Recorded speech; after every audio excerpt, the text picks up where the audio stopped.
day, Nigerian. I hope you guys are having an amazing week because I know mine is like really stressful.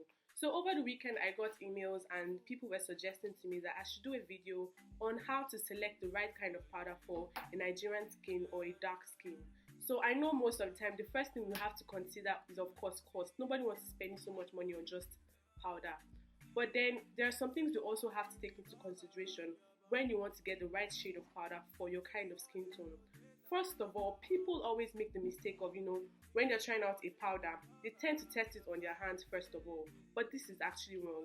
Because number one, the skin on your hand is different, obviously different from the skin on your face. Your face will tend to react more to the powder. Take for instance, when I first tried out Tara powder, it usually makes my face itch. But then if I was going to test that on my hand first, I might not have noticed that. So the thing you're supposed to do when you want to test out the right kind of powder for your skin tone is try it out on your neck, because your neck has like the smoothest skin that you can try out the powder on, and then you'll be able to get whether it will blend very well with your skin. And then even if you're going to react, you'll be able to notice it more on your neck than using it on your hand. So when we want to try out a kind of powder to see if it's our own shade or skin tone or something, try it out on your neck and not on your hand. I said cost is also something you're going to take into consideration, but do not buy a powder that is too cheap because it's going to show. Powder is meant to make your face look natural. It shouldn't be so obvious that you put something on your face. So whenever you want to try out a good powder, when you're trying it out on your face or on your neck, make sure it blends very well. You do not want to have a part of your face more powder than the rest. You'll just be looking really weird and nobody wants that. Of course, secondly, people always make the mistake of buying a shade that is a bit lighter or a bit darker than your skin tone. I don't know what you're trying to achieve because there is nothing cool about it. Buy your exact shade of powder. If you know this is your shade of Milani powder, don't ask for a fairer one because you'll just be looking like a ghost. And nobody wants to be looking at anybody that is just... So please, make sure you get your own shade of powder. Do not ask for anything lighter or anything darker. And make sure you blend it very well, because most of the time, even if you get your shade of powder, once you do not blend it very well, you notice that your neck will start looking different from your face. So you make sure you sharp blend your powder very well. That is the whole point. So there's something we refer to as foundation powder. It is a mixture of foundation and powder. MAC has this product and they call it cream to powder. When you're using this kind of powder, you must be, because obviously when you use it, you don't have to use foundation first and then apply your powder normally like you normally do. It is supposed to work together because it's a mixture of both products. So when you're using this kind of product, you have to be sure to blend it out very well and do not apply so much. As you guys already know, there are two kinds of powders. We have the compact powder and the loose powder. This is an example of a compact powder. It's something you can just, like it's together. It's not scattered and like white powder.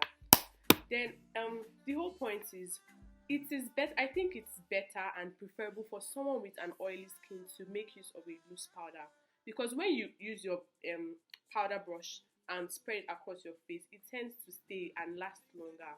The compact powder might not take as much as when you use a loose powder. So it's better for someone with an oily skin to make use of loose powder like black opal and the likes. But I'm not saying compact powder is not good though. It's good, but I'm just saying, but when you want to reapply, you know how we can be so engrossed in our day and then our face starts getting oily and all sweaty. It's just easier for you to make use of a loose powder on your face rather than having the compact powder. This is an example of a powder brush. It just helps you take the powder from your powder container and spread it across your face. Now, people always make the mistake of thinking the bigger the brush, the better for you. No, because once the brush becomes too big, you just be wasting your powder. And you find out once you take it from the container of the powder and try to apply it on your face, the rest just keeps falling on your dress and your outfit. So there's no point. The size is not really the matter. Just make sure you get a good powder brush that is soft enough. Not the one that when you put it on your face, it begins to leave marks and then you can even enjoy it because of how hard it is. So just make sure the powder is soft enough and it is small. It doesn't need to be so big. So you can just take just enough powder to spread across your face and take your time to dab, especially around your T-zone where you have all the most, where like, most of us, we already know our skin. We know the part that produces more oil.